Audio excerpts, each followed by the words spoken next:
원래 이제 2시부터 라이브 스트리밍이 예정되어 있는데요. 한 5분 정도 늦게 시작하게 됐습니다. 오늘 한국 독립운동의 영웅 고려인들에 대한 도민 특강이 예정되어 있습니다. 코비드 상황 때문에 사실 오프라인으로 많은 분들을 모시면 좋았을 텐데요. 오늘 부득이하게 온라인으로 진행되고 있습니다. 저는 오늘 사회를 맡게 된 이희찬입니다. 이번 도민특강은 경기도 고려인 동포 정책 지원 사업의 일환으로 고려인의 어제, 오늘, 그리고 함께하는 내일 일환으로 진행되고 있습니다. 경기도는 3만 명이 넘는 고려인 동포가 거주하고 있는 고려인 동포가 가장 많이 살고 있는 지역입니다. 그만큼 우리 이웃으로 살아가는 고려인들에 대해서 또 알리고 긍정적인 인식을 개선하고자 제고하고자 도민 여러분을 찾아가고 또 교육, 전시회, 캠페인 등을 펼치고 있습니다. 이번 특강은 독립운동사 전문가 수원대 박환 교수님을 모시고 가장 뜨겁고 치열했던 고려인 독립운동에 대해 알리고 소개하고자 합니다. 그래서 그런 취지로 마련된 시간입니다. 오늘 특강을 해주실 박환 교수님을 잠깐 소개해드리자면 서강대학교 사학과를 졸업하셨고 한국 근현대사를 전공하셨습니다. 현재 수원대학교에서 사학과 교수로 재직 중이시고요. 또한 한국민족운동사학회 회장으로 역임 중이십니다. 저서로는 만주 한인민족운동사 연구, 러시아 한인민족운동사, 제소 한인민족운동사, 박헌의 항일유적과 함께하는 러시아 기행, 식민지 시대 한인 아나키즘 운동사, 시베리아 한인 민족운동의 대부 최재형 등이 있습니다. 저희가 박헌 교수님을 무대로 모실 때 여러분 뜨거운 박수로 맞아주시고 또 궁금하신 질문들이 있으면 댓글로 남겨주시면 감사하겠습니다. 저희 그럼 박헌 교수님을 무대로 모시겠습니다.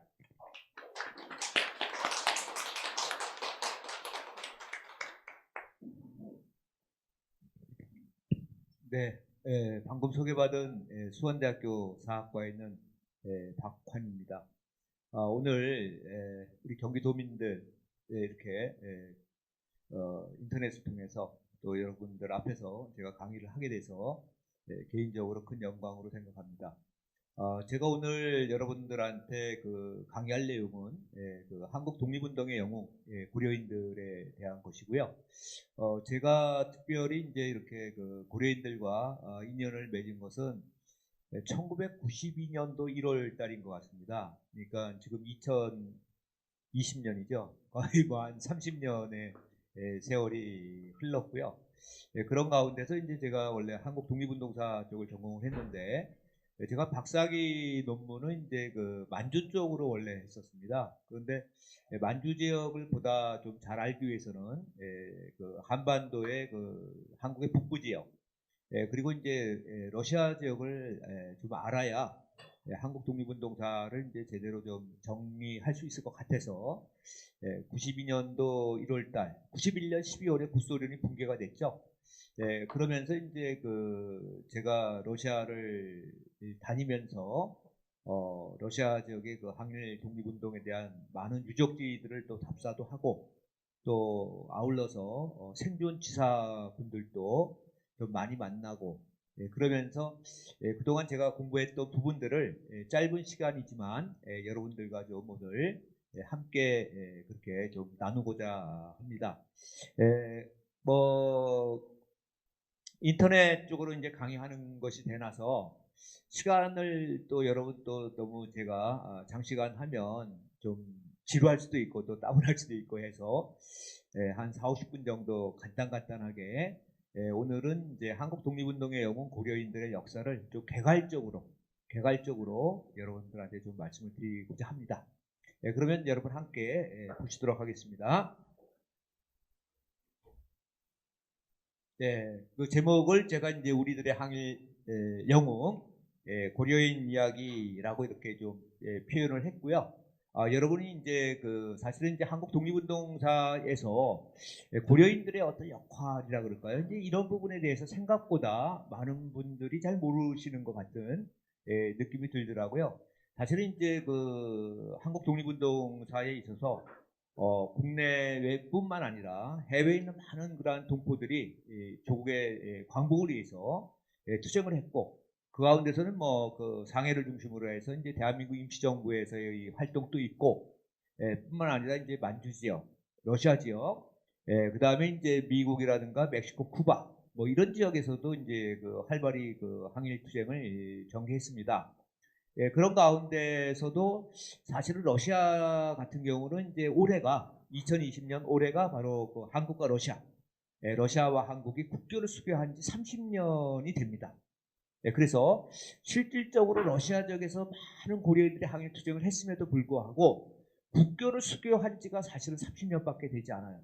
그러다 보니까 실질적으로 저희가 러시아를 방문하게 된 것도 1990년부터거든요. 그러다 보니까 러시아 지역의 항일 독립운동이 굉장히 중요하고, 또 거기서 한국 독립운동사에서 고려인들의 역할이 중요했음에도 불구하고 사실은 우리가 그동안 잊혀져 있었고, 또 저희가 또 학계에서도 제대로 연구가 되지 못해서 이 부분들이 좀 제대로 알려지지 못한 부분들이 있다라고 이렇게 말씀드릴 수 있습니다. 여러분들도 주변에서 최근에는 많은 고려인분들을 접하게 됩니다. 그럼에도 불구하고 실질적으로 그 고려인들이 우리와 같은 동포이면서도 그분들의 선조이신 만주 시베리아 벌판 이런 쪽에서, 특히 러시아 지역에서 항일 투쟁을 전개했던 그런 후손분들이다 라는 그런 인식을 제대로 좀 우리가 잘 못하고 있는 것은 아닌가, 이제 그런 생각들이 듭니다. 그래서 오늘 이번 강의를 통해서 여러분들이 고려인들의 항일 투쟁에 있어서의 어떤 역할에 관해서 조금 더 관심을 가질 수 있는 그러한 하나의 계기가 되었으면 합니다. 여기 단적으로 여기 여러분이 보시는 이 사진, 털모자 쓰고 있죠. 시베리아 벌판은 영하 30~40도, 40~50도 이런 속에서도 오직 조국의 독립만을 위해서 투쟁했던 그 고려인들의 모습을 단적으로 이렇게 보실 수 있다라고 말씀드릴 수 있습니다. 그래서 지금부터 그러한 고려인들의 러시아로의 이주라든가, 또는 그분의 항일 투쟁이라든가, 또 그 고려인들 가운데서 수많은 영웅들에 대한 이야기들을 함께 여러분 만나보시도록 하겠습니다.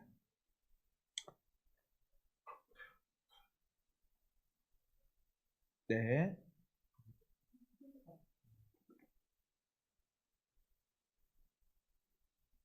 네.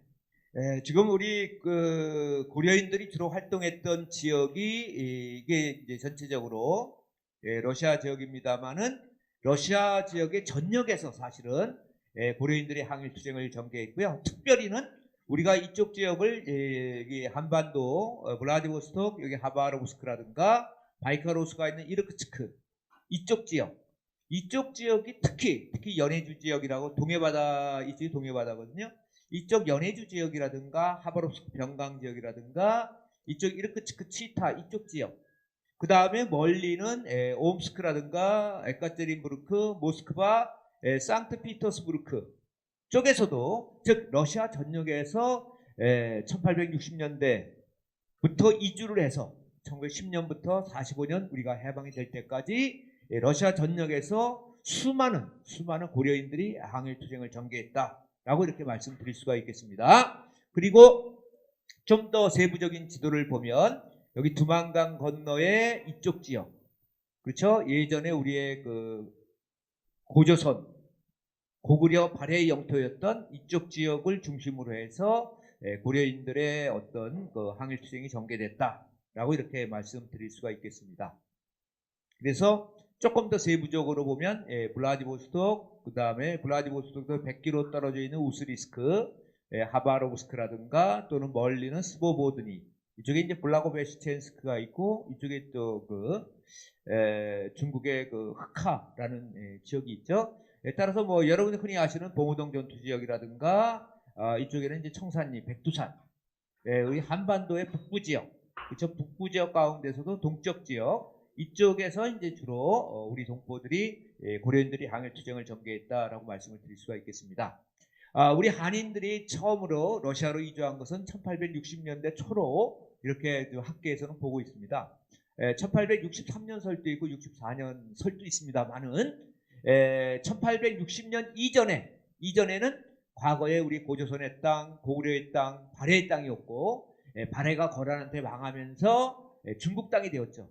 그러다가 1860년에 그 중국과 러시아가 북경조약을 맺으면서 바로 그 동해바다 건너편, 흔히 러시아 연해주라고 하는 이쪽 지역이 중국 땅에서 러시아 땅으로 이제 그 변모했다라고 말씀드릴 수 있습니다.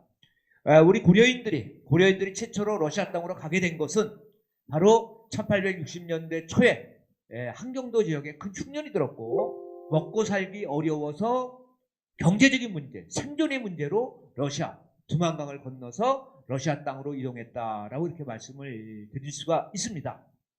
그러면서 수많은 이러한 그 한인 마을들, 이쪽이 이제 북한 지역이고요, 여기 두만강입니다.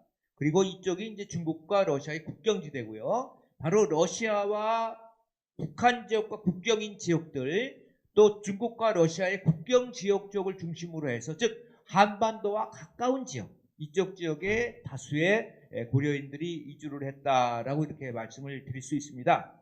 그런데 우리 한인들이 조금 더 본격적으로 러시아로 이주한 것은 1905년 을사조약, 우리가 을사조약을 통해서 외교권을 빼앗기지 않습니까? 그러면서 이제 본격적인 이주가 시작이 됐고, 그러면서 또 러시아 지역에서의 또 항일투쟁도 1905년 을사조약 이후에 본격적으로 이루어졌다라고 이렇게 말씀을 드릴 수가 있겠습니다.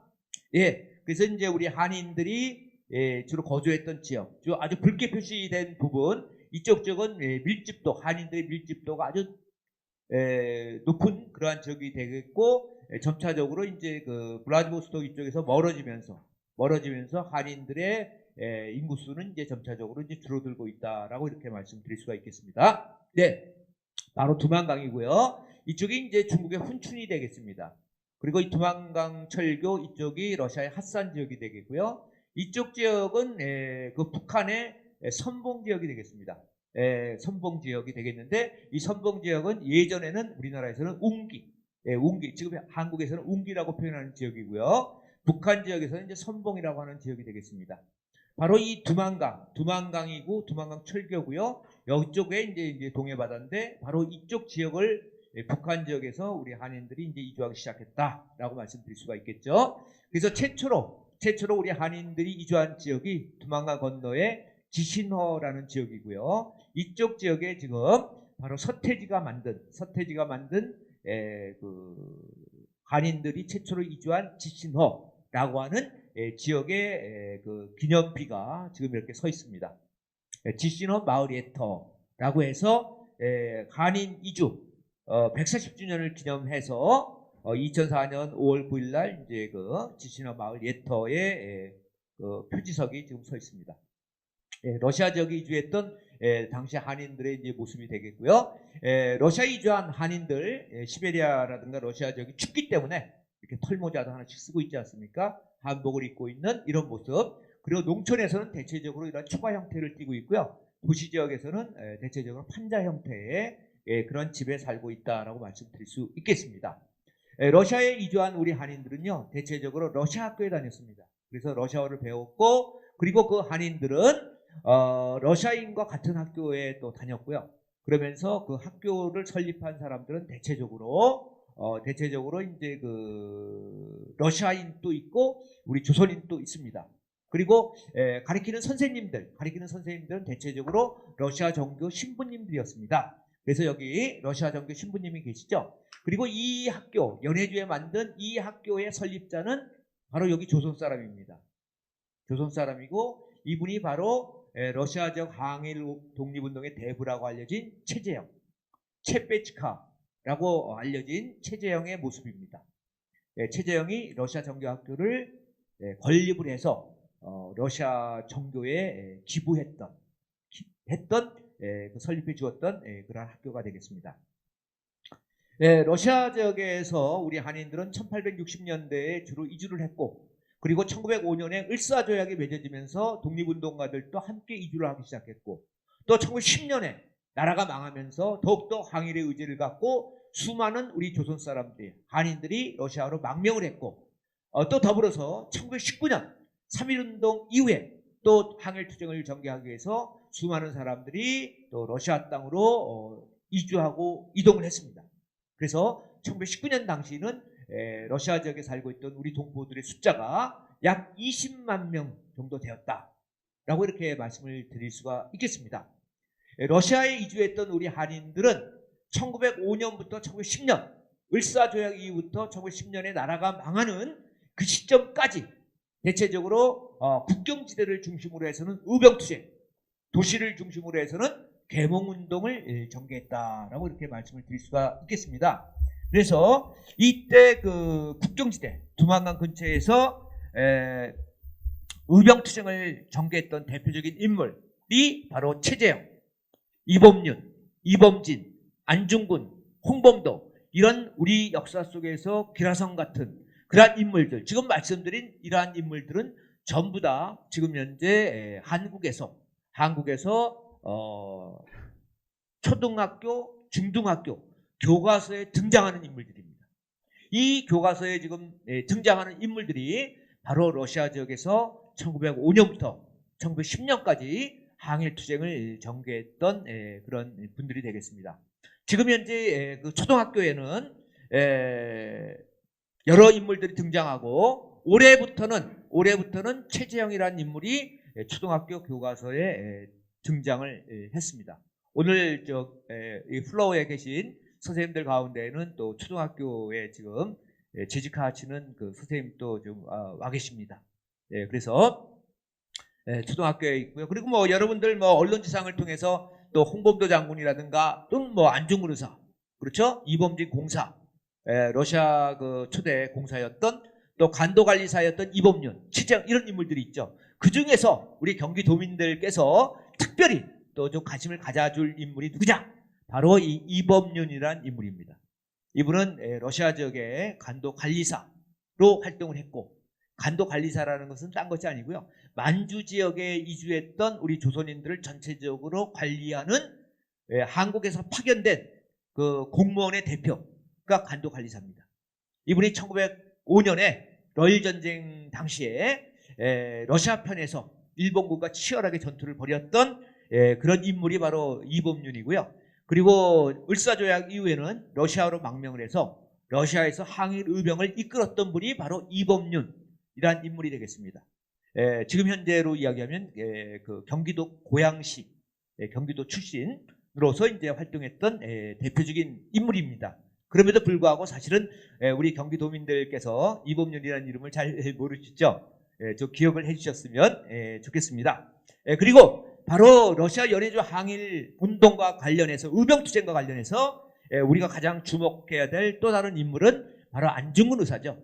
그렇죠? 그 다음에 홍범도 장군, 이런 분들이 바로 러시아에서 항일투쟁을 했고, 냉정하게 지금 현재 개념으로 보면 이분들이 바로 고려인의 선조로서 바로 항일투쟁을 했던 그런 분들이다 라고 이렇게 말씀드릴 수 있겠습니다.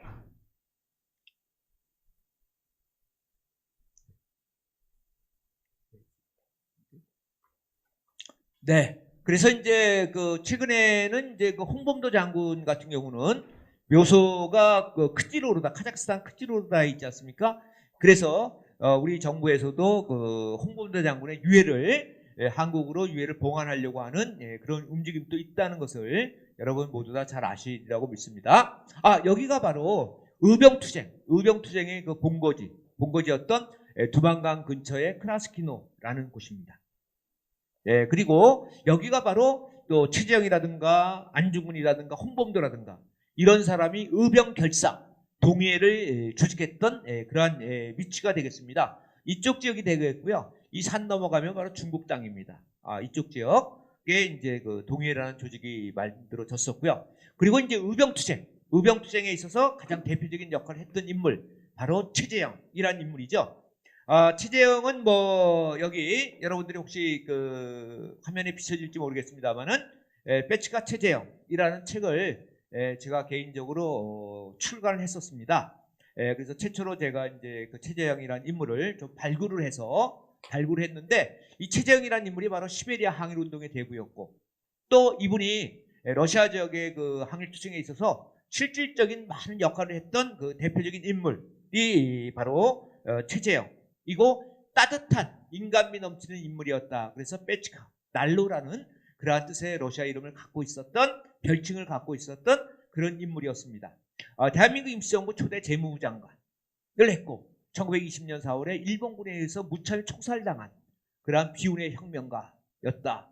특히 많은 자기의 재산을 독립운동과 수많은 우리 고려인들과 국내 동포들을 위해서 희사했던 그러한 대표적인 인물이었다. 이분이 바로 1905년부터 10년 러시아의 국경지대 연추 크라스키노에서 의병투쟁을 했던 그러한 대표적 인물입니다. 그리고 안중근의 의거를 실질적으로 후원했던 또 대표적인 인물이기도 하였습니다. 네, 이분 이범진 공사입니다. 헤이그 밀사였던 이휘종의 아버지 되는 인물이죠. 이분은 바로 상트피터스부르크에서 외교적으로 러시아에 있는 고려인들이 항일 투쟁을 하는데 외교적으로 적극적으로 후원했던 대표적인 인물이고요. 1910년 8월 달에 나라가 망하자 1911년 1월 달에 상트피터스부르크에서 목매 자결했던 그러한 인물이 되겠습니다. 지금 현재 러시아 상트피터스부르크 외국인 묘지에 안장되어 있습니다. 네, 안중근 의사 여러분 너무나 잘 아시죠? 안중근 의사가 이 또를 처단한 것은 하얼빈입니다. 중국 땅입니다. 그러나 실질적으로 안중근 의사가 의병투쟁을 수없이 전개했던 그런 장소는 바로 그 러시아 연해주였고요. 또 안중근 의사가 하얼빈으로 떠났던 곳이 바로 러시아 블라디보스톡이었다라고 이렇게 말씀드릴 수 있습니다. 따라서 안중근 의사의 의거는 러시아에 있었던 한인들, 고려인들의 항일 투쟁의 연장선에서 이루어졌다라고 이렇게 말씀드릴 수 있는 것이죠. 네. 그리고 안중근 의사가 단지, 손가락을 자른 단지도 역시 러시아의 크라스키노 연추에서 이제 단지 동맹도 했다라고 말씀드릴 수 있습니다. 러시아에 잊혀진 항일 영웅 가운데 또 한 사람은 누구냐? 바로 여러분이 너무나 교과서라든가 최근에 언론이나 방송을 통해서 많이 들어봤던 홍범도 장군입니다. 홍범도 장군은 평양 출생입니다. 한경도 산수갑산에서 호수 생활을 했어요. 그 다음에 의병투쟁을 했습니다. 그 의병투쟁을 어디서 했느냐? 바로 러시아 땅에서 했습니다. 그리고 1920년에는 6월 달에는 만주의 두만강 건너 봉오동에서 봉오동 전투를 승리로 이끌었죠. 그리고 사망은 카자흐스탄 크지로르다에서 사망하셨고 그분의 묘소가 지금 카자흐스탄 크지로르다에 있습니다. 그래서 바로 방금 말씀드렸던 이러한 최재형이라든가 이범진, 이범윤 그리고 안중근, 홍범도 등 수많은 그러한 독립의 영웅들 이분들이 러시아에서 항일투쟁을 전개했던 대표적인 인물들이다. 여러분들이 지금까지 많이 들어봤던 인물들이죠. 그러면서도 이분들이 러시아에서 항일투쟁했던 분들이다 라는 것은 여러분은 그동안은 조금 잊고 있지 않으셨나라는 그런 생각이 듭니다. 네. 그리고 이제 러시아 지역의 또 하나의 항일투쟁의 전진기지는 두만강 근처 국경지대는 의병투쟁입니다. 그러나 도시에서는 의병투쟁을 할 수 없죠. 따라서 도시의 대표적인 데는 블라디보스토크, 우스리스크, 하바롭스크 이런 데가 있습니다. 그 가운데서 특별히 블라디보스톡에서 많은 분들이 투쟁을 했습니다. 바로 의병투쟁의 영웅, 국경지대의 영웅은 최재형을 중심으로 이루어졌다라고 볼 수 있습니다. 그런데 바로 블라디보스톡을 중심으로 해서 계몽운동, 학교를 만들고 신문을 발간하고 그렇죠? 이런 어떤 계몽운동을 중심으로 블라디보스톡의 항일 영웅은 누구냐? 바로 최봉준이라는 또 인물이 있습니다. 여러분 최재형은 그래도 최근에 조금 들어보셨어도 최봉준이라는 인물은 들어보지 못하셨을 겁니다. 예, 제가 근대해양인 최봉준이라는 책을 하나 썼습니다. 그런데 이 최봉준이라는 인물은 바로 블라디보스톡을 중심으로 해서 제2의 장보고입니다. 즉 해상왕입니다. 무역을 중심으로 해서 블라디보스톡 도시를 중심으로 해서 상업활동을 하면서 블라디보스톡에서 한국 최초의 한글신문, 러시아 지역에서 해조신문, 블라디보스톡을 보통 해삼이 많이 난다 그래서 해삼유라고도 합니다. 해삼에 살고 있는 조선 사람들이 간행한 신문, 그래서 해조 신문이라고 합니다. 그 신문의 사주입니다. 창간인입니다. 그리고 수많은 그러한 학교들을 만들었던 그러한 사람이 바로 최봉준이라는 인물이 되겠습니다. 그래서 바로 최봉준은 시리아 방송대국을 썼던 장지연이라는 인물을 블라디보스토크에 초빙을 해서 해조신문의 주필로 모셨습니다. 아마 초등학교, 중학교, 중등학교의 그 학생들은 대부분 위암 장지연, 우리가 을사조약을 맺었을 때 거기에 항의하고 반대해서 시리아 방송대국을 썼던 장지연을 잘 아실 겁니다. 이분이 바로 블라디보스토크 최봉준의 초청으로 블라디보스토크에 가서 최봉준이 만든 해조신문의 주필로서 러시아의 고려인들, 러시아에 있는 우리 동포들의 민족의식 고양을 위해서 노력했다라고 말씀드릴 수 있습니다.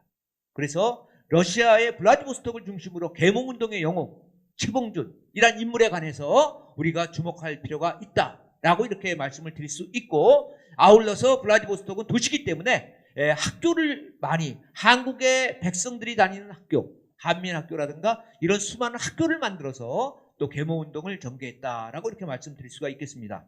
그러나 최봉준이라는 인물은 우리한테 잊혀진 또 다른 인물이 아닌가 이렇게 생각을 하고 있습니다. 바로 이곳 블라디보스토크이 되겠고요. 여러분들이 이제 한국의 동해시에서 배를 타면 이렇게 동해시에서 이쪽으로 이렇게 블라디보스토크 여기 그 항구가 이쪽에 있지 않습니까? 그래서 이렇게 내항으로 이렇게 이제 들어오게 되는 것이죠. 블라디보스토크의 모습이 되겠고요. 블라디보스토크에 이제 그 우리 한인들이 처음 살았던 개척리 지역, 여기 이제 소위 말하는 한인타운이 되겠습니다. 그리고 지금 현재 블라디보스토크의 모습들이 보이고 있고요. 바로 여기가, 이쪽이 바로 바닷가입니다. 그리고 여기가 이제 우리 한인들의 처음 살았던 개척리. 블라디보스토크에 우리 한인들은 1870년대 초부터 살기 시작했고요. 그때 여기가 바로 한인거리다라고 말씀드릴 수 있습니다. 이쪽이 되겠습니다. 지금 현재 우리 한국의 총영사관은 이 정도 위치에 있습니다. 블라디보스토크 한국 총영사관이요. 여기 바로 바닷가고, 지금 현재 이쪽 건물만 옛날 건물이 블라디보스토크에 현재 가시면 여러분이 보실 수 있고요. 이 건물에 지금 1층이 커피숍으로 되어 있습니다. 그래서 블라디보스토크 가시면 커피 한 잔 하셔도 좋을 것 같습니다. 조금 전에 제가 누누이 말씀드렸던 바로 최봉준이라는 또 다른 잊혀진 항일 영웅이 되겠습니다. 그리고 최봉준은 바로 이런 준창호라는 배를 사서 이 배를 통해서 한경도 원산이라든가 청진이라든가 성진을 왕래했고, 그 다음에 일본 쪽으로도 고베라든가 니가다, 그 다음에 이제 중국의 상하이까지 근대 해양 무역을 이끌었던, 그래서 이제 그 아까 말씀드린 것처럼 제2의 장보고라고 할 수 있는 그러한 인물이 바로 최봉준이라는 인물이다라고 말씀드릴 수 있고, 장지연이라든가 이런 사람들이 쓴 글들이 있어요. 거기 보면 바로 준창호의 태극기를 휘날리며 그 우리나라 국적선이라는, 한국 국적선이라는 태극기를 휘날리면서 블라디보스토크와 원산, 청진, 성진을 왕래하는 그 기쁨, 감동, 이런 것들이 절절하게 표현되어 있다라고 이렇게 말씀드릴 수가 있겠습니다. 해조신문이 되겠고요.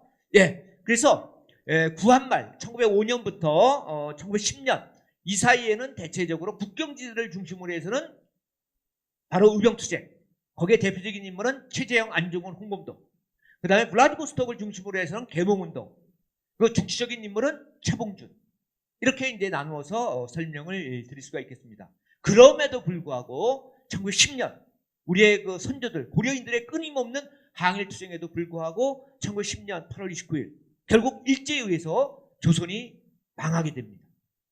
망했음에도 불구하고 러시아 지역에 있었던 수많은 그러한 고려인들은 끝끝내 끊임없이 바로 조국의 강복을 위해서 투쟁을 전개했다라고 이렇게 말씀드릴 수 있고요. 그래서 이제 블라디보스토크를 중심으로 해서는 권업회라는 단체가 만들어져서 이 단체에서 또 권업신문을 한글로 발행을 해서 민족의식 고취에도 노력을 했습니다. 이 바로 1910년대 러시아 블라디보스토크를 중심으로 해서 항일투쟁을 했던 그러한 수많은 영웅들이 있는데, 여러분들도 많은 분들을 기억하고 계시리라고 믿습니다. 단적으로 단재 신채호 선생, 여러분 너무나 많이 들어보셨죠? 또 해군 밀사였던 이상설 선생, 그리고 크라스키노 지역을 중심으로 의병투쟁을 했던 최재형, 그 다음에 대한민국 임시정부의 초대 국무총리가 됐던 이종희, 이런 수많은 사람들이 바로 블라디보스톡을 중심으로 해서 1910년대 항일 투쟁을 끊임없이 전개를 했다라고 이렇게 그 말씀을 드릴 수가 있습니다. 그래서 여러분들이 블라디보스톡을 방문하시면 신안촌이라는 곳이 있습니다. 신안촌은 아까 처음에 말씀드렸던 개척리하고 약간 떨어진 곳이거든요. 약간 달동네입니다. 1910년 8월에 우리가 나라가 망하자 러시아 정부에서는 전염병이 창궐한다. 개척리 쪽에. 그래서 한인들을 격리를 시킵니다. 어디로? 새로운 한인촌 산동네에다가 보내버리는 거예요.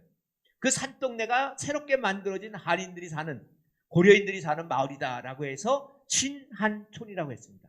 새로운 한인촌.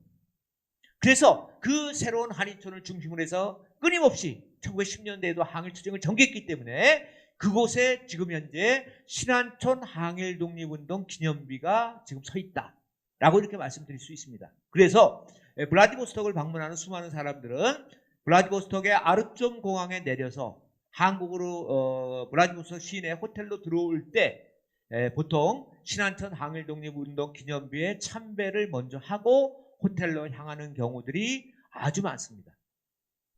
그래서 여러분들도 나중에 블라디보스톡을 방문하시면 신안촌 항일독립운동 기념비에 한번 참배하시기를 권유해 드립니다. 네, 신안촌의 그 모습이고요. 이게 바닷가입니다. 여기가 이제 첫 번째 강역입니다. 그래서 여기 기차의 모습이 보이죠. 여기는 이제 바닷가고요. 여기 이제 배가 있지 않습니까? 여기 아무르만입니다. 여기 배가 보이고, 그 다음에 여기 이제 기찻길이고요. 그리고 이제 여기 하나 있는데 페르바야 레츠카 역이라고 하는데 첫 번째 강역이 여기 있습니다. 그리고 약간 이 달동네로 보냈다 그러지 않았습니까? 그러니까 여기 우리 조선 사람들이 사는 집이 모양이 보이고요. 그 다음에 이제 산 정상 부분에 러시아 정교 사원이 이렇게 있습니다. 러시아 정교 사원이 있고 이 정교 사원 밑에 이렇게 길이 있는데 이것이 가장 중심적인 거리인 하바롭스크 거리입니다. 하바롭스크 거리고요. 바로 이 러시아 정교의 사원을 중심으로 해서 1919년 3월 17일 날 바로 만세운동이 이제 여기서 벌어졌습니다. 그래서 여기 신한촌 전경 이렇게 되어 있죠. 네, 그리고 1910년대에 권업회를 중심으로 해서 권업신문이라는 신문이 간행이 돼서 민족의식을 고취했고요. 그런데 러시아 지역에 살고 있던 우리 동포들은 1910년대 블라디보스톡을 중심으로서만 활동한 것이 아니에요. 멀리 치타라는 곳이 있습니다. 치타. 혹시 치타 들어보셨어요? 치타. 치타라는 곳은 바이카로스가 있는 이르크츠크와는 멀지 않는 그런 곳입니다. 근데 이쪽 지역에서도 우리 동포들, 치타는요, 서울에서 기차를 타면 개성, 평양, 그다음에 신의주, 그다음에 압록강 철교를 지나면은 바로 단동이죠. 안동이라고 했습니다. 옛날에 안동 다음에 심양, 장춘, 하얼빈, 만주리, 치체하울, 그 다음에 러시아 국경을 넘어가면은 바로 치타입니다. 그래서 옛날에는요, 부산에서 이렇게 기분이 좋다. 그러면 기차 한번 딱 타면요, 어디까지 가느냐? 바로 치타까지 가버립니다. 치타까지 가요. 그러면 치타에서 기차를 갈아타면 바이카로스가 있는 이르크츠크로 해서 모스크바로 가는 겁니다. 그래서 이 치타 쪽은요, 평안도 쪽으로 이렇게 갈 수 있죠. 그러니까 이쪽에 평안도 사람이 많이 살았습니다. 그리고 치타에는 옛날부터 감자 생산이, 흙이 아주 꺼멓다고 그럽니다.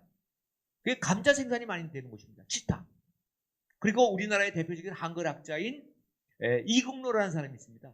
그분이 바로 치타에서 감자 농사 아르바이트를 해가지고 돈을 벌어서 독일로 유학 갔다는 이제 그런 이야기들도 있고요. 그래서 바로 이곳에서 활동했던 대표적인 사람들은 평안도 사람들이고, 또 여러분들이 또 많이 아시는 이름 가운데서 춘원 이강수 들어보셨죠? 춘원 이강수가 바로 이곳에서 활동을 했습니다. 그 활동한 조직이 대한인국민의 시베리아 지방총회입니다.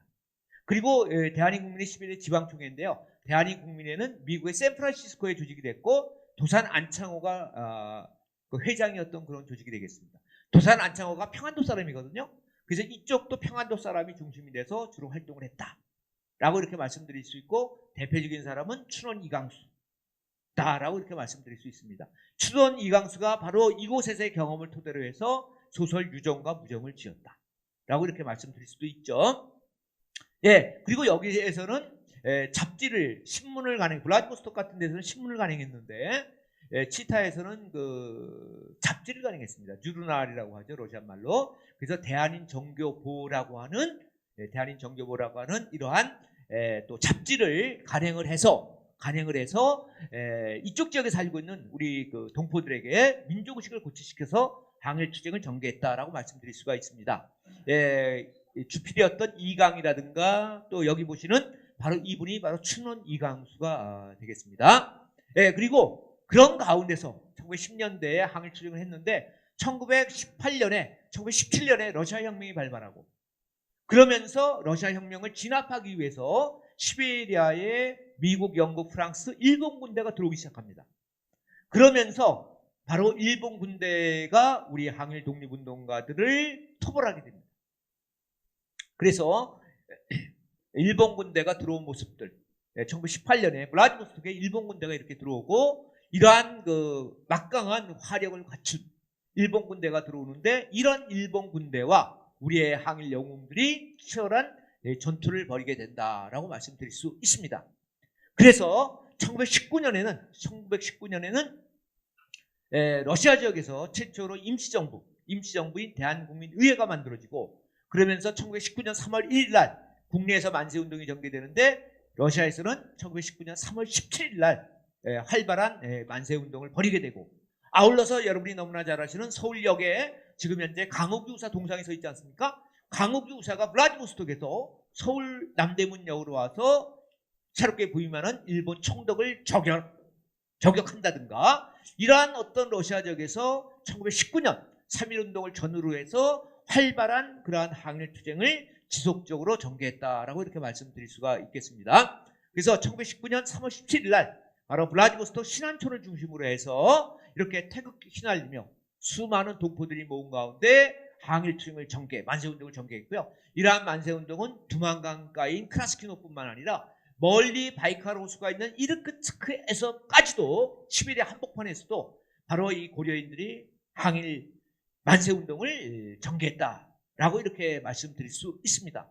이번에 새롭게 제가 밝힌 사실인데 그 당시에 만세운동을 전개하는 데 있어서 대한적집자회 그 간호사들이 독립전쟁에서 우리 독립영웅들을 치료하기 위해서 간호사 교육을 받았고 또 그 간호사들이 또 적극적으로 3.1 만세운동에 참여했다는 그러한 어떤 새로운 사실들 또 간호사들을 중심으로 해서 수많은 여성 고려인들이 여성 동포들이 러시아 지역에서의 3.1운동에서 상당히 큰 역할들을 많이 했다라는 새로운 사실들을 또 밝힐 수 있었습니다.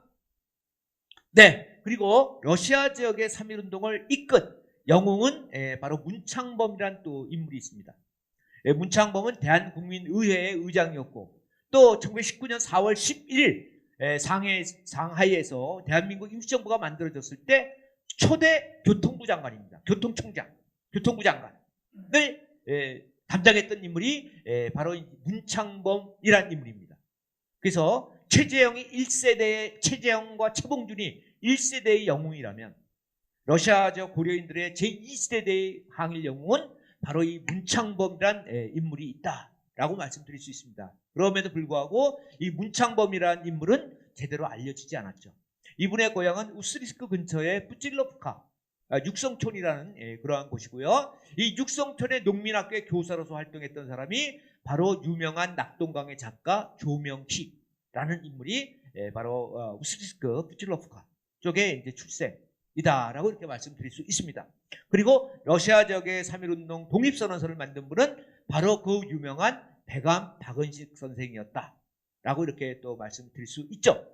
이처럼 러시아 지역의 항일 투쟁은 바로 여러분들이 많이 아시는 국내의 수많은 그러한 알려진 그러한 영웅들이 바로 러시아 지역에서도 활발한 활동을 전개했었다라고 이렇게 말씀드릴 수가 있겠습니다. 바로 강욱주 우사. 러시아 블라디보스토크에 와서 1919년 9월 초에 서울 역전에서 새로 부임하는 총독에게 폭탄을 던졌던 그러한 인물이 되겠습니다.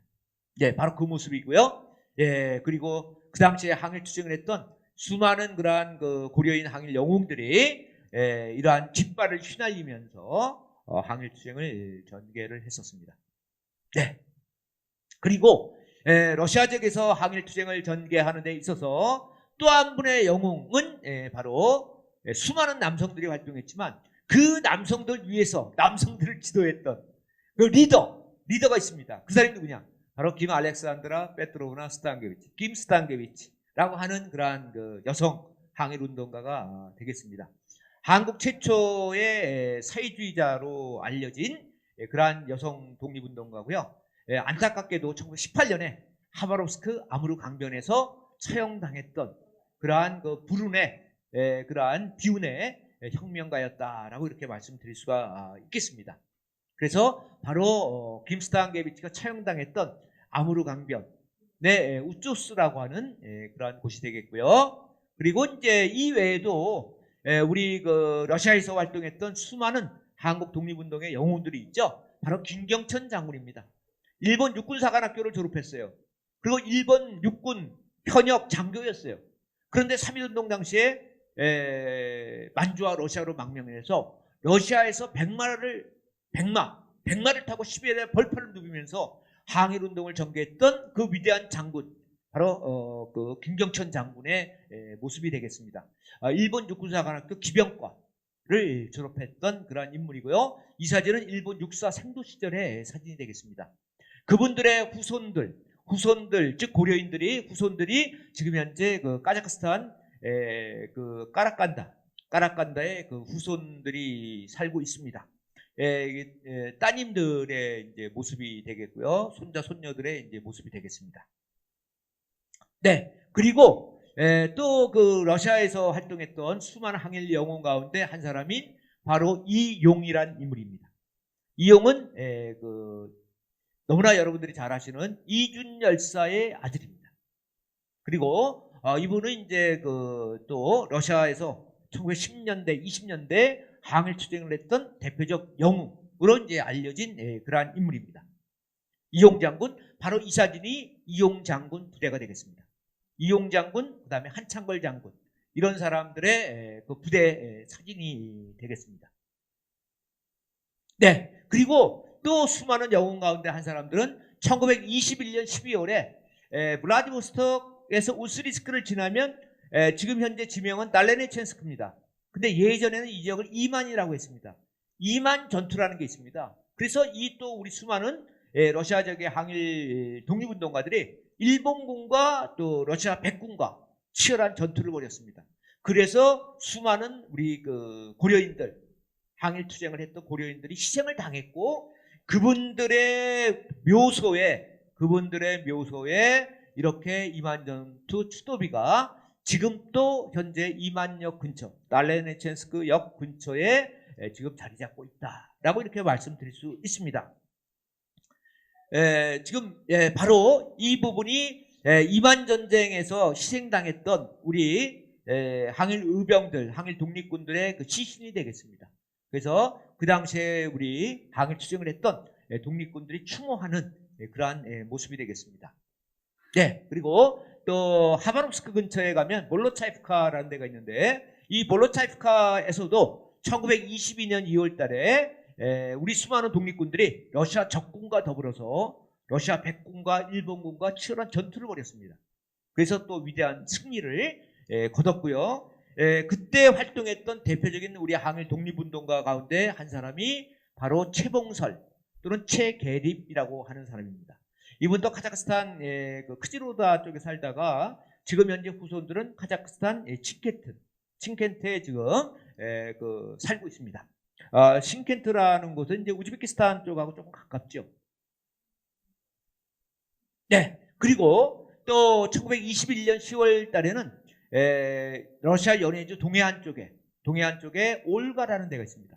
올가에 가면 여기서도 또 우리 항일 독립운동가 고려인들이 일본군과 또 치열한 전투를 벌였습니다. 그래서 올가 전투 또 그 기념비가 지금 현재 올가항 근처에 있고요. 그 주변의 항 근처에 가면 수많은 지금도 토치카들이 그대로 남아 있습니다.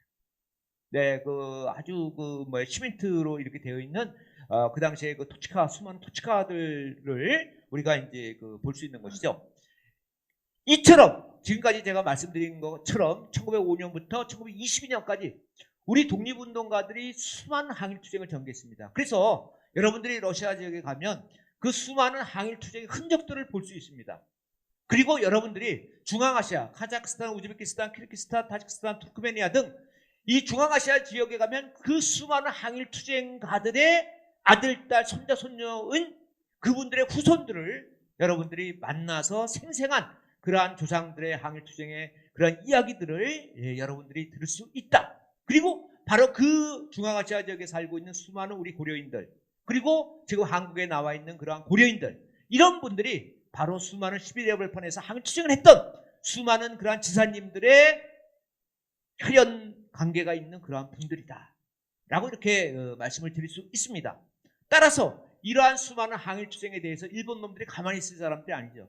수많은 우리 조선인들을 이렇게 학살한 모습입니다. 그리고 신문 기자가 지금 사진도 찍고 이 수많은 다 이게 지금 시신입니다. 이 시신이 바로 우리 그 애국지사들의 기본적인 시신이다. 그리고 이때 이러한 수많은 일반 동포들뿐만 아니라 그 당시에 지도자였던 많은 사람들이 희생이 당했고, 그 가운데서도 1920년 4월 달에 시베리아 항일 독립운동의 대부라고 불렸던 최재형이라는 인물도 그때 희생을 당했다라고 이렇게 말씀을 드릴 수 있습니다. 그때 일본군에 의해서 체포되어가는 수많은 우리 그 한인 애국지사들의 모습을 여러분들이 여기서 보실 수 있습니다. 그리고 이런 분들의 수많은 후손들이 1937년 9월부터 12월 사이에 중앙아시아로 이렇게 강제 이주 당하는 비운을 겪었고, 그리고 그 후손들이 지금 여기는 우즈베키스탄의 사마르칸트입니다만은 중앙아시아의 여러 지역에 이렇게 이제 유배를 당했다라고 이렇게 말씀을 드릴 수가 있겠습니다. 그래서 강제 이주 당할 시절에 그 블라디보스토크 역사의 모습이고요. 그리고 이제 또 수많은 우리 고려인들 가운데에는 강제 이주 당하는 것을 거부하고 항거한 사람들이 있습니다. 그 수많은 사람들이 또 그 러시아의 지금 현재 개념으로 하면 KGB 같은 그런 러시아 첩보기관에 체포돼서 수많은 분들이 희생을 당했습니다. 그래서 지금 현재는 이제 그 하바롭스크의 공동묘지 가면 이런 것이 없습니다. 그러나 예전에 초창기에는 바로 희생당한 분들의 위패가 이렇게 그 하바롭스크 공동묘지에 이렇게 있었습니다. 지금 현재는 이제 추모사원으로 이렇게 이제 재조정이 되어 있습니다만은 강제 이주를 당하지 않기 위해서 저항했던 분들은 대체적으로 러시아 정부에 의해서 처형당하는 그러한 비운도 겪었다라고 이렇게 말씀드릴 수 있죠. 그 중에 한 사람이 바로 작가 조명희라는 분이다라고 이렇게 말씀을 드릴 수 있습니다. 지금 현재는 하바롭스크에서 이런 모습을 볼 수 없습니다만은 지금 현재 우즈베키스탄의 타슈켄트에 가면 조명희 문학기념관이 있습니다.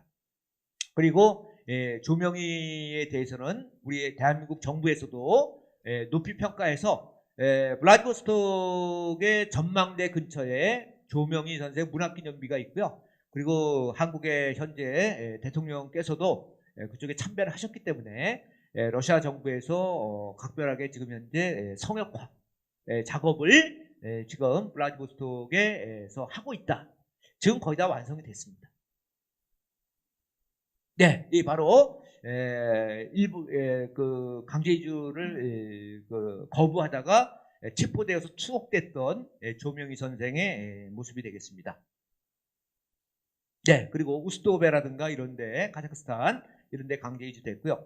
예, 제가 지금까지 여러분들과 함께 우리 그 고려인의 역사, 우리들의 항일 영웅, 한국 독립운동의 영웅, 고려인들의 이야기를 전반적으로 조금 말씀드렸습니다. 처음에 이주부터 항일운동, 그 다음에 이제 강제 이주에 대해서 전반적으로 좀 개괄적으로 말씀드렸습니다. 너무 또 자세히 말씀드리면 여러분 또 저기 또 좀 힘드실 수 있고, 그래서 다음 기회에 제가 조금 더 자세히 말씀드리고, 또 오늘은 또 이제 제 강연을 이어서 또 이제 이렇게 질의응답 시간이 있고, 또 여러분이 또 카톡에서 채팅이라든가 등등 이런 걸 통해서 아마 질문을 보내주시리라고 생각합니다. 그리고 또 이제 조금 더 궁금한 점은 여러분들이 이제 그 채팅방이라든가 기타 이렇게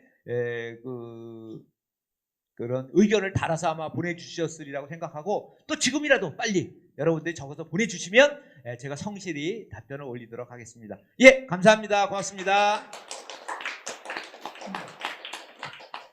네, 저희가 또 잠시 후에 교수님을 모셔서 저희가 또 질의응답 시간이 있을 테니까요.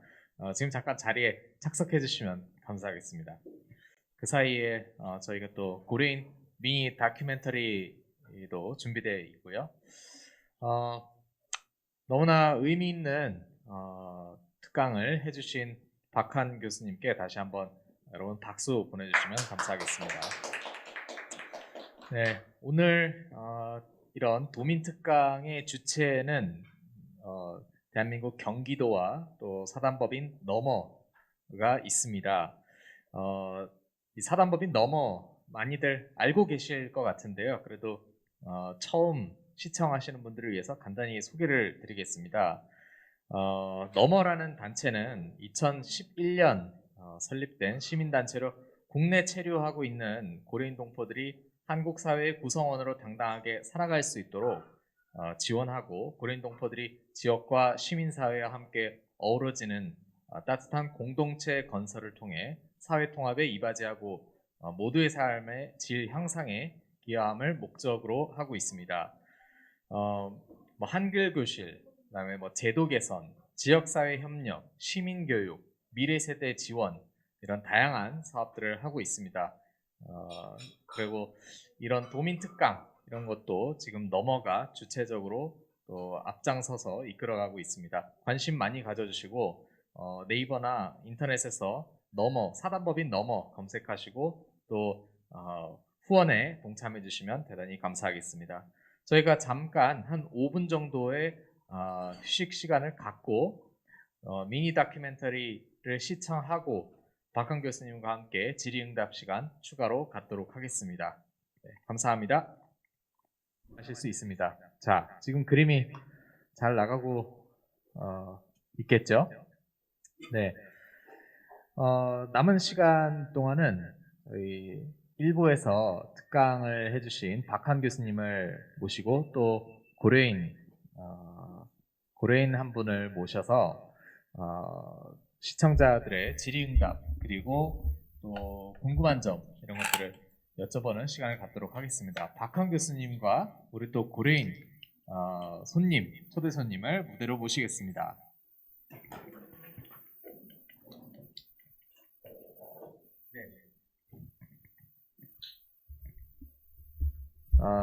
아주 바쁩니다. 앞에 이렇게 홍보물과 또 교수님의 이런 책들 지금 많이 소개가 되고 있는데요. 마이크가 잘 나오고 있나요? 한번.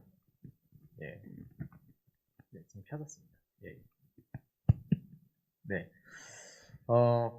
우선은 교수님께서는 이미 아까 자기소개 또 제가 잠깐 해드렸고 우리 고려인 손님, 초대 손님 자기소개 간단히 부탁드립니다. 한국말로 할까요? 네. 네, 안녕하세요. 제 이름은 돈 마리사입니다. 저는 사단법인 너머 켜져 있는데 지금 소리가 좀 작거든요. 지금 끄셨어요. 네. 안녕하세요. 제 이름은 돈 마리사입니다. 저는 사단법인 너머에서 역사 동아리에서 활동을 하고 있습니다. 네. 원래 본인 에코가 지금 노래방 에코가 나오고 있는데요. 네. 원래 직업이 있으시고 그렇죠. 네, 전 원래 직장 다니면서 지금 취미로 고려인 역사를 배우고 있습니다. 네, 배우시기도 하고 또 강사로도 이렇게 나가시는 걸로 알고 있습니다. 네, 맞습니다. 저희 금년 이제 후반부터는 이제 고려인 역사 강사 과정을 수료하고 이제 일반 시민단체나 고등학교, 학교에서도 고려인 역사를 가르치고 강사로 나가고 있습니다. 네, 감사합니다. 교수님께서는 이 러시아하고는 어떻게 학문적인 인연에서 시작이 된 건가요? 러시아와의 어떤 인연이? 예, 저는 러시아를 1992년 1월 달에 처음 방문할 그런 기회가 있었는데요. 기본적으로 방문하게 된 계기가 아무래도 제가 이제 한국 독립운동사를 전공하거든요. 그리고 또 논문도 이제 그쪽으로 썼는데, 러시아 지역이 우리 한국 독립운동사에서 차지하는 위치가 굉장히 중요함에도 불구하고 그동안 좀 미개척 분야였어요. 그래서 이제 학문적 호기심과 또 학문적으로 또 좀 새로운 거를 좀 써보고 싶은 그런 욕망에서 이제 러시아 쪽을 이제 처음으로 이제 접하게 됐습니다. 네. 보면은 뭐 독립운동사에 대해서 되게 상세하게 오늘 말씀을 해주셨는데, 보면은 여전히 우리나라에서는 러시아를 소련으로 알고 계신 분도 많고요. 올해가 이제 한러 수교 30주년임에도 불구하고, 아무래도 예전에 이제 사회주의, 공산주의 시절을 많이들 기억하고 계시기 때문에 어떻게 보면 독립운동가들에 대한 그런 평가나 이런 것도 이 소련이라는 타이틀 때문에 많이 묻히거나 또 어려움이 있지 않습니까? 어떻습니까? 네, 저희가 이제 한러 수교가 올해 30주년이지 않습니까? 그래서 그동안 30년의 세월 동안 그동안 러시아 지역에서 항일 투쟁하신 것들이 그동안 그나마 많이 밝혀지긴 했지만 그래도 뭐 아직까지는 뭐 초보적인 단계, 개척적인 단계를 못 벗어나고 있는 그런 느낌입니다. 그리고 생각한 것보다는 지금 이제 예전에는 사회주의에 대한 어떤 소비에트 그런 인식이 강했는데 최근에는 이제 좀 학계도 그렇고 정부 차원에서도 이념적인 것을 좀 벗어나서 항일 투쟁이라는 측면을 좀 더 이렇게 부각시키고 강조하는 입장이거든요. 그래서 생각 이상으로 학계에서는 뭐 소련이라는 뭐 그런 측면보다도 해외에서 항일 투쟁한 한 부분 그럼에도 불구하고 그동안 잘 알려지지 않은 그런 쪽으로 좀 인식이 되고 있습니다. 이 한국에서 고려인 독립운동가들에 대해서 최근 들어서 많이 좀 알려지기 시작하는 것 같은데, 그럼에도 불구하고 아직까지 좀 많이 알려져 있지 않는 이런 이유는 뭐라고 보십니까?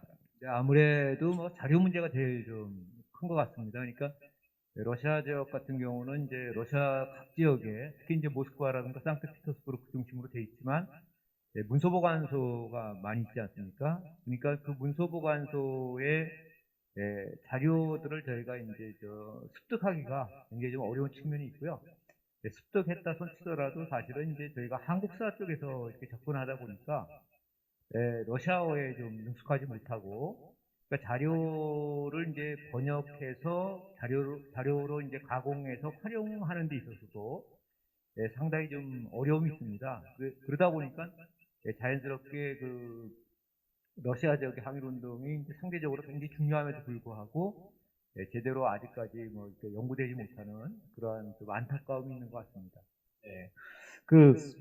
최재형 선생님부터 해서 최봉준 선생님 등 이제 고려인 역사를 다루시면서 수많은 영웅들에 대한 이야기를 또 다루고 계시는데요. 교수님 개인적으로는 우위를 가릴 수 없겠지만 좀 이 시대에 좀 소개하고 싶은 독립운동가가 있다 하면은 누구를 꼽으시겠습니까? 저는 개인적으로 그동안 저희 한국 쪽에서 러시아의 가운데서 주로 러시아에 기여하지 않은 그러니까 이제 한국의 어떤 뭐랄까요 지나치게 한국적인 것을 강조하다 보니까 기여하지 않은 쪽을 중심으로 해서 많은 연구가 됐던 것 같습니다. 인물에 대한 조망도 그러다 보니까 이제 많이 활동을 하신 분이지만 러시아 지역 그러면은 예전에는 이제 이동희 선생을 중심으로 많이 이야기가 됐거든요. 이게 비기화인 우리 한국인으로서 제 생각에는 사실은 러시아에서 활동했던 독립운동가 가운데서 기여한 인물들 있지 않습니까? 예컨대 뭐 최재형 때 기여한 인물이죠. 네. 예, 그래서 이제 귀화하신 분들 가운데서 이제 최봉준이나 문창범이나 김항만이나 수많은 기라성 같은 그러한 인물들이 많이 있음에도 불구하고 너무나 조금 그 한국 사회에서 아직까지도 좀 귀화를 한 사람이면 조금 부정적인 시각으로 보는 그런 것들이 좀 있는 것 같아요. 그래서 네.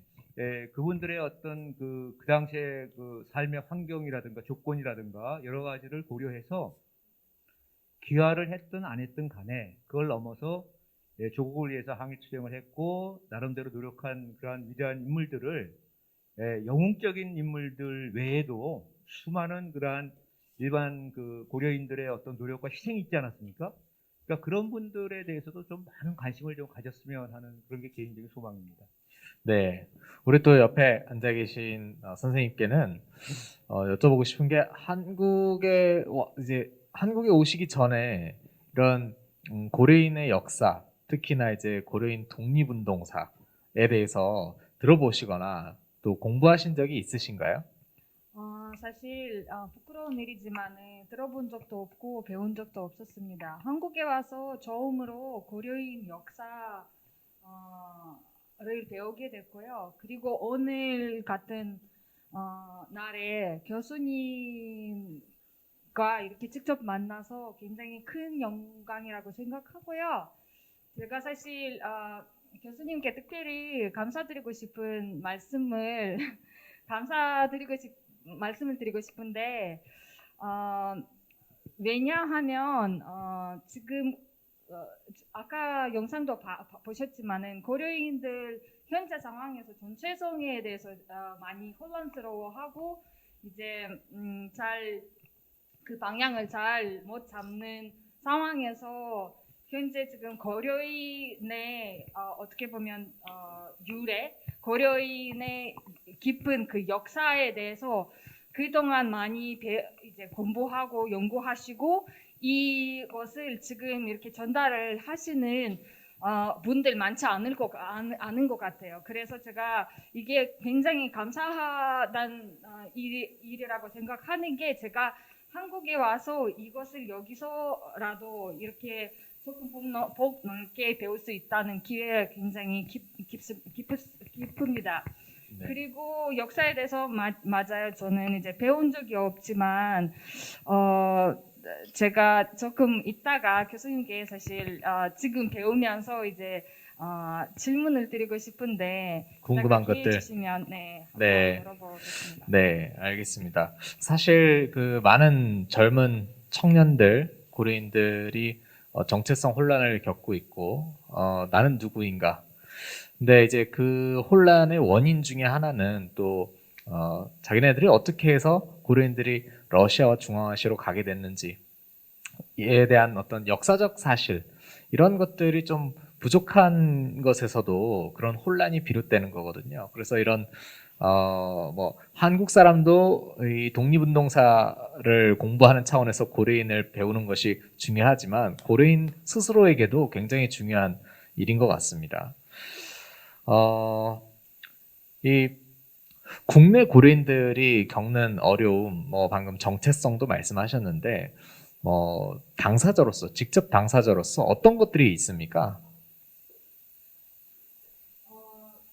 아무래도 이게 역사적으로 보면 그 고려인들 많은 고통을 이제 겪었잖아요. 뭐 강제 이주도 당하고 그래서 그 속에 굉장히 우리가 지금 와서 사실 말하기가 어떻게 보면 쉽지만은 그 과정을 직접 겪어보는 우리 할아버지들 할머니들 어떤 고통을 겪었는지 그거는 누구도 상상을 아마 못하실 거고 근데 그 또 고통 속에 사실 나중에 일어나서 사회적으로도 일어나고 좋은 위치들 가지면서 나중에 이제 어떤 뭐 문학적으로 사회적으로 많이 성장을 했거든요. 고려인들이 소련 때 그러나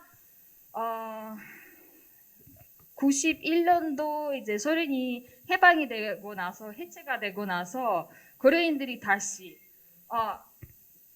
그 해방이 되고 나서 이제 15개국이 각각 국가가 자기 이제 민족성을 추구하고 그 속에 이제 고려인들은 어떻게 보면 자기 설당이 없어지는 거죠.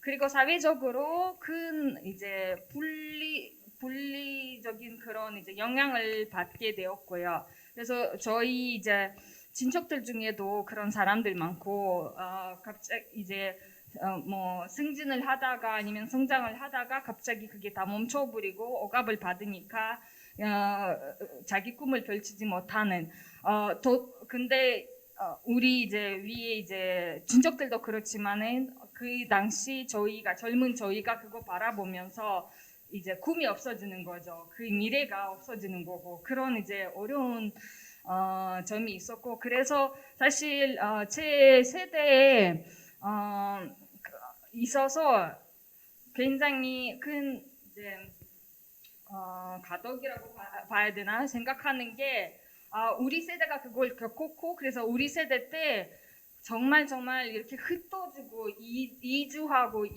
막 어디 뭐 이사 가고 그런 과정들 아마 제일 많았었던 것 같아요. 그래서 이런 어려운 점이 있었고 그리고 그 속에 우리 역사, 우리 문화를 정말 뭐 지킬 수 있는 만큼 지켰지만은 그래도 많은 상실을 하고 이제 그걸 끝까지 지금 못 지켰던 건 다시 한번 생각해서 그 전체성에 어떤 영향이 미치지 않을까 그 생각이 듭니다. 네, 알겠습니다. 그 교수님께 좀 드리고 싶은 질문은 이 처음에 어쨌거나 러시아 연해주 지역으로 이주를 해서 거기서 나름대로 잘 또 살지 않았습니까? 그러다가 어쨌거나 강제 이주라는 엄청난 또 사건이 일어나면서 지금의 중앙아시아 전역으로 또 퍼지게 됐는데 이 일반적으로 강제 이주에 대해서는 들어봤지만 강제 이주 원인에 대해서는 뭐 이런저런 이야기들이 많습니다. 근데 또 역사학자로서 이 강제 이주의 어떤 배경, 그다음에 원인 이런 것들에 대해서 좀 어떻게 보시는지. 예, 지금 사회자께서도 그 말씀하신 것처럼 예, 그 강제 이주에 대해서 그 다양한 설이 있는 것 같습니다. 그리고 지금 저희가 강제 이주라는 강제라는 표현을 사용하고 있지만 예, 또 고려인들 가운데서도 그렇고 학계에서도 예, 이것을 그 강제라는 표현을 써야 되느냐라는 그러한 또 그 이견이 예, 있고요. 또 우리는 보통 이제 그 중앙아시아로 이주를 당했을 때 많은 사람들이 이제 그 고생을 한 것으로 대체적으로 이제 이렇게 인식을 하고 있는데 또 저희가 중앙아시아 현지에 가서 고려인분들하고 또 면담을 해보면 또 고급 관료라든가 또는 때에 따라서는 지역에 따라서 이렇게 이제 고생하지 않고 또 편안하게 오셨다는 그런 분들의 또 이야기들도 사실은 있습니다. 굉장히 새로운 이야기네요, 그런 것들은. 예, 그래서 뭐 이렇게 보통은 저희가 이제 화차라고 해서 열차에 화물차에 주로 실려서 온 것으로 이렇게 이해를 하고 있지만 예. 또 저희가 인터뷰한 그런 분들 가운데에는 일반 열차, 객차, 그렇죠? 객차를 타고 이렇게 오셨다는 분들도 있어요. 그래서 제가 1차적으로는 이 이주 부분과 관련해서 기존의 통설은 있지만 그것은 이제 감성적인 어떤 측면보다는 학문적으로나 조금 아까 이제 역사적으로 말씀을 하셨는데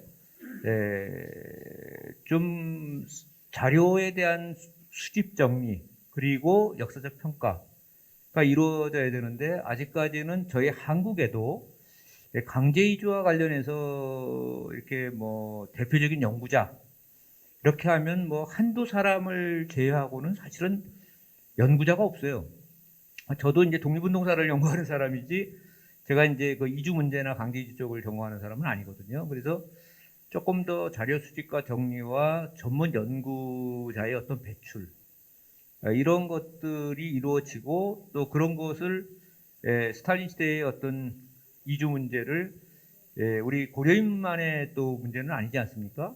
그래서 이제 러시아 전체의 다양한 민족과 또 관련되는 부분이고 그래서 조금 더 이제 입체적인 연구라든가 종합적인 연구 근데 아직까지는 좀 지나치게 좀 개척적인 그러한 어떤 그런 부분이 아닌가 이렇게 생각이 들고요. 그리고 뭐 아무래도 이제 뭐 이주 부분도 러시아 정부의 정책 부분도 있고 여러 가지가 이제 종합적으로 좀 고려될 필요가 있겠다는 생각을 갖고 있습니다. 네.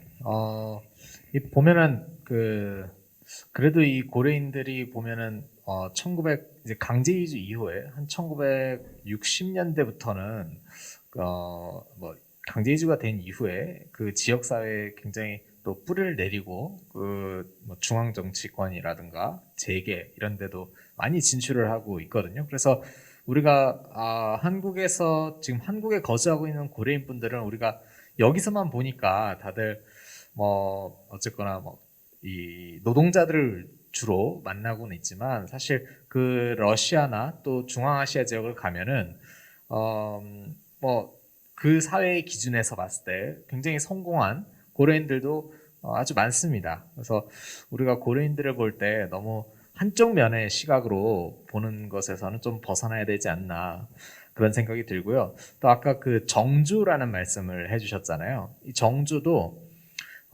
강제이주 80주년 얼마 전에 80주년이었을 때도 정부에서 정주라는 표현을 쓰는 것에 있어서 상당히 많은 시민단체들이 또 뭐 역사학자들도 왜 정주냐 강제이주라는 역사적 사실을 이렇게 해서 왜곡되는 것이 아니냐라고 했는데 그런 부분에 사실 저도 또한 좀 부담감을 느꼈습니다. 근데 카자흐스탄의 그 80주년 행사를 갔을 때 보니까 카자흐스탄의 고려인들도 고려인 당사자들도 강제라는 단어를 한 번도 안 쓰더라고요. 공식 행사장에서 정주라는 표현을 쓰고요. 그래서 좀 이야기를 해보니까 한국 정부에서 정주라는 표현을 써주기를 바란다고 이미 여러 차례 이야기를 해왔다더라고요. 그 이유가 무엇이냐 그러니까 어쨌거나 강제 이주 이후에 그 척박한 땅에서 아무것도 없는 상황에서 살아남아야 되는데 현지인들의 도움 없이 살아남을 수가 없었다는 거죠.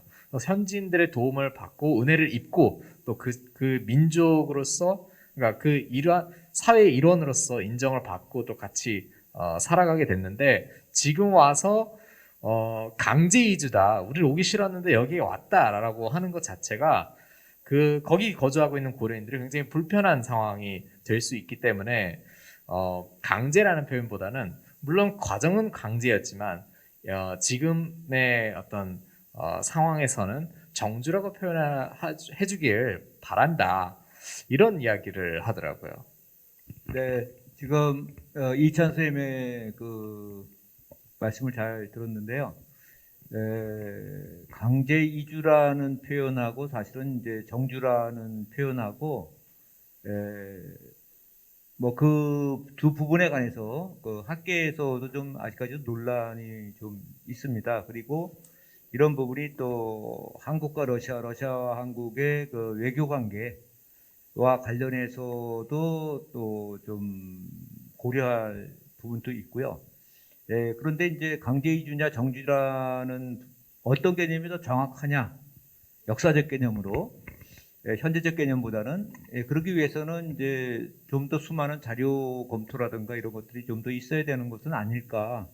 다만 이제 저희가 지금 알고 있는 부분 쪽에서는 이제 강제 이주 쪽과 관련된 사료들을 중심으로 이야기되고 있는데 더불어서 사실은 또 그 재산을 등록하고 그것을 카자흐나 우즈베키스탄 중앙아시아에 갔을 때 원래 이제 다 이렇게 계산해서 주는 거로 돼 있었는데 이제 일부 사람은 다 받은 사람이 있고 일부는 또 뭐 전혀 못 받은 사람도 있고 또 받은 사람 입장에서는 또 좀 이런 상황을 좀 정주라고 표현하는 그런 게 있고 또 못 받은 사람은 다 강제 이주라는 것도 있고 그래서 이제 그런 부분에 대해서는 좀 학계가 좀 더 이렇게 좀 연구를 조금 더 심도 있게 해야 될 것 같고요. 다만 이제 그 러시아 정부에서 그러면 왜 그 연해주라든가 기타 러시아 전역에 있는 우리 고려인들을 이렇게 그 이주를 시켰는가? 이제 그런 부분과 관련해서는 학계에서는 이제 국방이라는 부분하고 그다음에 이제 경제라는 부분 두 가지 관점에서 좀 생각을 하고 있고요. 시기에 따라서 러시아 정부가 국방을 강조할 때는 한인들에 대한 고려인들에 대한 약간의 배척이 있고 경제적인 이용이라든가 활용이라는 그런 측면에 있어서는 고려인들을 적극적으로 이렇게 받아들이는 정책이라든가 적극적으로 후원하는 정책을 그러니까 시기에 따라서 이게 한마디로 이렇게 이야기하기는 좀 어려울 것 같고 시기에 따라서 좀 다양한 평가들이 이루어질 수 있을 것 같다라는 생각이 듭니다. 네, 알겠습니다. 저희 혹시 뭐 질문 같은 것들이 있을까요? 들어온 질문들이 있으면은 좀 전달해 주시면 감사하겠습니다. 혹시 이제 앞으로 좀 학계에서 우선적으로는 학계에서 좀 이런 부분이 조명되었으면 좋겠다. 고려인들에 대해서건 어떤 고려인 독립운동사와 관련되었건 그런 분야나 이슈가 있습니까? 네, 지금 현재는 이제 한국 학계에서는 러시아 지역의 고려인들의 좀 항일 독립운동 쪽에 주로 초점이 많이 맞춰져 있는데요. 제가 생각할 때는 뭐 항일 독립운동도 물론 중요하지만 그것도 이루어져야 되겠지만 더불어서 그 당시에 그 러시아로 이주했던 우리 한인들의 그 생활이라든가 또 노동 조건 즉 그 삶의 다양한 모습들이 있지 않습니까? 이제 그런 것들에 대해서 또 좀 다양성 있는 연구가 좀 이루어졌으면 좋겠고요. 특별히는 이제 정체성 문제 같은 경우도 오늘날의 문제이기도 하지만 과거의 문제이기도 하고 또 미래의 문제이기도 하지 않겠습니까? 따라서 그 지금 현재 이전에 러시아 지역에 있어서도 사실은 거기도 이제 원호인 또 여호인이라고 귀화인 또 비귀화인 간에 또 이 정체성 문제와 관련해서 굉장히 또 여러 가지 고민이 많았던 것 같아요. 그럼에도 불구하고 그런 쪽에 대한 연구가 좀 부족하고 그래서 기존에는 주로 이제 문헌 자료 중심으로 많이 이루어졌는데 사실은 그 중앙아시아 고려인들 분들이 지금 현재 한국에 많이 들어와 계시지 않습니까? 예. 그럼에도 불구하고 이제 그분들에 대한 면담 작업, 고령층에 계신 분들 특히 그런 작업들도 좀 아직까지는 좀 등한시된 것 같아서 좀 문헌 자료와 더불어서 사진 자료, 영상 자료 또는 구술 자료 이런 것들로도 좀 더 그 자료에 있어서도 확대가 될 필요가 있고 그 다음에 이제 연구 자체도 독립운동사를 벗어나서 생활사, 문화사, 사회사라든가 좀 더 다양한 주제로 이렇게 고려인들을 좀 더 심층적으로 이해할 수 있는 그런 쪽으로 연구도 확대되었으면 좋겠습니다. 네, 저희 채팅창에 들어온 질문 중에 교수님께서 가장 애정하시는, 좋아하시는 독립운동가가 누구신지 이렇게 질문이 들어왔습니다. 글쎄요, 특정하게 뭐 누구를 좋아한다라기보다도요, 지금까지 밝혀지지 않았던 수많은 사람들의 애정을 갖고 있습니다. 그리고 이제 그 중에 제가 그 발굴해서 그래도 많은 분들한테 사랑을 받는 인물이 이제 최재형이라는 인물이 있었고요. 그런데 저는 이제 그 최재형은 이제 저 말고도 많은 사람들이 사랑해 줄 수 있을 것 같아요. 그래서 아직까지는 많은 분들한테 잊혀졌던 최봉준이나 문창범이나 김학만이나 수많은 다른 인물들이 있거든요. 그래서 저는 제2의 제3의 최재형들을 계속해서 발굴하는 작업 그런 게 좀 필요하다고 생각하고요. 그리고 제가 제일 좀 뭐랄까 그 러시아 지역에 이주해서 알려지진 않았지만 그 하나의 그분의 삶을 이끌어갔던 수많은 잊혀진 농민들 또는 또 그 블라디보스톡 쪽에는 수많은 그 상인과 뱃사람들이 있거든요. 그런 분들의 어떤 그 민초들의 삶의 모습들을 하나하나 좀 밝히는 거. 그래서 그분들을 좀 사랑한다. 밝혔으면 좋겠다. 네, 그렇게 좀, 그리고 제가 이제 아무래도 학교에 있다 보니까 러시아 사람으로서는 이제 그 포도스타빈이라고 그 러시아의 그 동양학원 극동대 한국어 학부를 이게 만드시고 교수하시고 극동대 그 총장까지 하셨던 포도스타빈이라는 분이 있는데 그분이 그 한국에 애정을 갖고 굉장히 그 많은 사랑을 해주셨어요 한국민들을. 그래서 한국인뿐만 아니라 한국인을 사랑해주고 한국인을 후원해주고 한국인을 도와줬던 그러한 보드스라빙 교수나 또 혁명가로서는 라조라든가 뭐 이런 어떤 그 러시아 분들에 대해서도 우리가 애정과 관심과 존경을 좀 표해야 되지 않을까. 네. 그런 쪽에도 관심을 많이 갖고 있습니다. 예. 네, 알겠습니다. 저희 이제 도민 특강이 막바지에 달했는데요. 오늘 이제 함께하신 소감 한 말씀과 또 시청자분들에게 인사 한 말씀 부탁드립니다. 네, 오늘 사다범위 너머에서 이렇게 귀한 자리를 마련해 주셔서 또 경기도민 또 많은 분들과 이렇게 애청자분들과 함께 이렇게 하게 돼서 큰 기쁨이고 영광이었습니다. 그리고 저도 또 사실은 우리 고려인들의 정체성 문제라든가 주로 이제 독립운동사 쪽에 좀 그 과거 쪽에 주로 제가 치우쳐져 있다 보니까 현재 고려인의 삶의 모습이라든가 또 미래 고려인의 그 삶 그런 부분에 사실은 현재적인 부분에 제가 제대로 관심을 못 갖고 또 참여하지도 못했고 여러 가지 했는데 이번 계기를 통해서 또 고려인의 삶에 대해서 좀 더 관심과 애정을 갖게 된 거 이것이 개인적으로 큰 기쁨이고 영광이 아닌가 생각합니다. 앞으로도 계속 열심히 노력해서 고려인들의 역사를 새롭게 이렇게 좀 부활시키는데 진력을 다하도록 하겠습니다. 예, 감사합니다. 네, 감사합니다. 또 끝으로 또 한 말씀 해주세요. 시청자분들께 또 고려인으로서 혹시 뭐 하고 싶은 말씀이 있으실 것 같은데요. 네, 사실 맞아요. 지금 고려인 역사를 배우고 있지만은 역사가 곧 과거일 거예요. 과거입니다. 근데 미래가 현재와 미래도 중요하다고 생각을 하거든요. 그래서 저희 고려인의 미래가 어떨지 사실 저도 아직은 모르지만 한국에 쉽게 자유롭게 왔다 갔다 할 수 있는 조국이기 때문에 왔다 갔다 할 수 있는 그 사회 할 수 있는 상황이 돼버렸으면 좋겠고요. 사회의 시선이 무엇보다 중요합니다. 그래서 고려인이 지금 한국보다 조금 못 사는 나라에서 살고 있다고 해서 그거에 대한 어떤 선입견 좀 없애고 그냥 같은 동포, 같은 민족으로서 받아주는 그런 시선이 생겼으면 좋겠습니다. 그런 시선으로 바뀌었으면 좋겠습니다. 네, 아무래도 이제 전국에 또 물론 고려인 동포들이 좀 더 많이 거주하고 있는 이런 지역들도 있고 좀 덜 거주하고 있는 지역도 있는데요.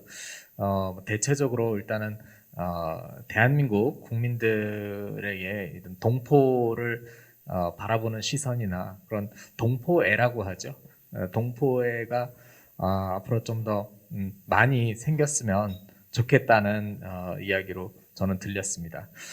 오늘 도민 특강은 경기도 고려인 동포 정착 지원 사업 고려인의 어제 오늘 함께하는 내일의 일환으로 진행되었습니다. 경기도와 사단법인 너머의 주체로 이루어졌고요. 사단법인 너머는 이와 같은 고려인 정착 지원, 그다음에 제도 개선 사업들을 추진하고 있습니다. 여러분의 많은 관심과 또 후원 참여 부탁드립니다. 저희는 오늘 모든 행사를 마치고 오늘 시간 내주신 두 분께 감사드립니다. 감사합니다.